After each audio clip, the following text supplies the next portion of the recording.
sebelumnya Anda juga menjelaskan begitu ya bahwa di era suku bunga yang lebih tinggi ini cost of fund akan meningkat dan di satu sisi juga akan berpengaruh begitu ya kepada permintaan kredit masyarakat. Apalagi kita ketahui juga tekanan dari kemampuan nasabah dalam pinjaman ini juga akan meningkat begitu. Nah, kemudian strategi dari perbankan dan juga mungkin pengaruhnya kepada NIM akan seperti apa Pak David?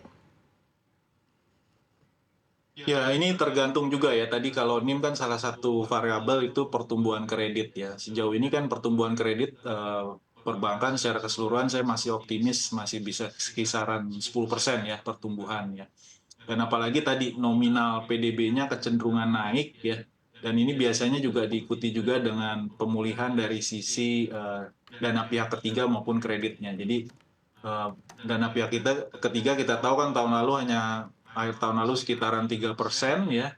Terakhir nih datanya sampai bulan Maret sudah naik di hampir 7,5% ya. Artinya ada penambahan dana dan ini juga nanti kita berharap diikuti dengan pertumbuhan kredit. Apalagi tadi dari sisi sentimen sebenarnya dengan berakhirnya ketidakpastian politik dalam negeri, terus juga terkait dengan kondisi eksternal sebenarnya juga belum tentu ya kondisi eksternal yang sekarang bergejolak itu dampaknya negatif ke kita gitu ya karena kalau kita perhatikan ketika harga minyak naik itu biasanya memang ada hubungannya juga dengan yang korelasinya positif juga dengan kenaikan harga komoditas lain. Jadi kita sudah menguji datanya ke beberapa periode sebelumnya itu biasanya seperti itu. Dan biasanya ketika harga komoditas naik, Mbak Iva, ini juga kinerja perbankan dalam hal ini pertumbuhan kredit juga cukup baik. Walaupun memang tadi perlu dicatat kalau harga minyak naik, kita perlu waspadai juga tekanannya terhadap APBN kita ya, karena memang kita sekarang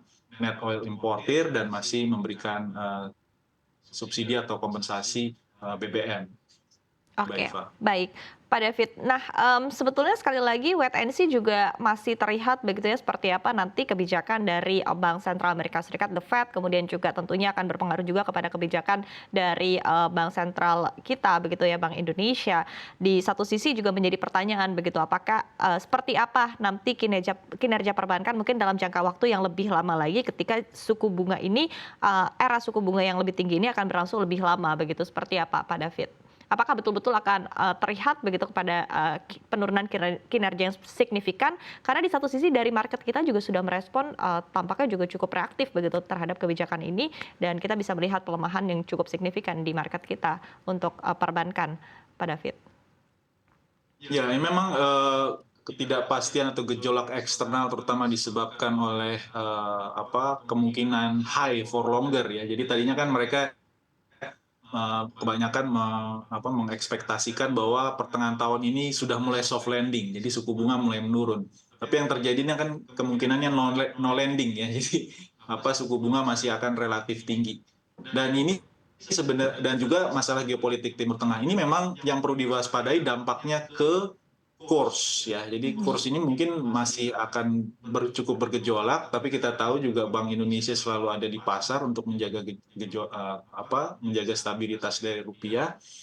Namun kalau dari sisi pertumbuhan, kami masih yakin di kisaran 5% ini masih bisa dicapai ya untuk pertumbuhan ekonomi, termasuk juga untuk pertumbuhan kredit karena domestic market kita juga relatif baik tadi ya, sentimen-sentimennya juga cukup positif dari sisi politik dalam negeri, dari sisi juga demand terhadap demand domestik juga cukup baik, termasuk juga dari sisi tadi suku bunga. Sebenarnya suku bunga masih relatif stabil ya, suku bunga lending ya.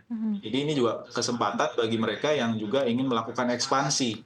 Karena tren kenaikannya juga masih tipis, tidak sebesar kenaikan suku bunga BI rate tadi. Bahkan untuk segmen kredit konsumsi karena mungkin persaingan ya. Jadi persaingan cukup ketat di segmen ini ya. Hampir semua institusi keuangan bukan hanya bank masuk ke segmen kredit konsumsi. Nah, ini juga membuat cukup stagnan sebenarnya dari sisi suku bunga ya.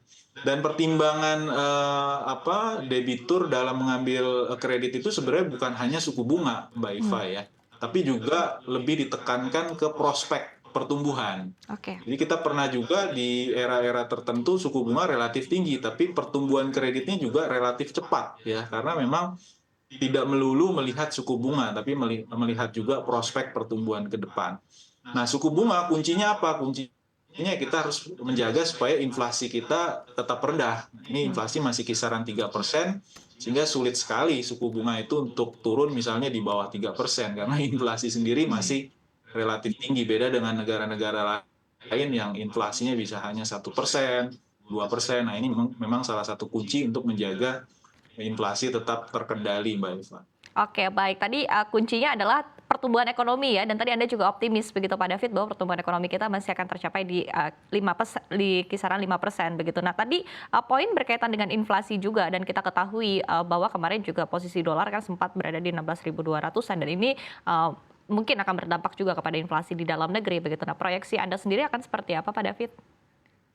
Ya, ini mudah-mudahan temporer ya. Kita lihat rupiah kita sudah mulai menguat. Pelemahannya pun kemarin kan hanya sekitaran 3%. Saya nggak yakin semua importir atau misalnya mereka yang produknya bahan baku dari luar ya, itu serta-merta langsung menaikkan produknya. Karena mereka juga akan lihat dulu nih, wait and see dulu bagaimana pergerakan pesaingnya dalam mencermati kondisi terakhir dan juga pergerakan kursnya. Nah, sejauh ini saya perhatikan sih kita masih menjadi salah satu negara yang pelemahannya tidak sedalam negara lain ya. Jadi kalau di kisaran 3-5% ini saya pikir masih relatif kondusif ya. Mhm. Apalagi buat eksportir tentunya ya. Ini menjadi juga dorongan buat mereka supaya tetap kompetitif di pasar internasional ya. Kita tahu memang betul kita adalah eksportir komoditas ya. Negara kita eksportir komoditas, tapi penting juga untuk menjaga produk-produk manufaktur kita itu tetap bersaing karena Mhm. kita tahu penyerapan tenaga kerja untuk sektor manufaktur ini juga cukup besar ya. Jadi kita juga perlu memberikan dorongan buat sektor manufaktur supaya tetap eksis juga ya di global market, Mbak Iva. Oke.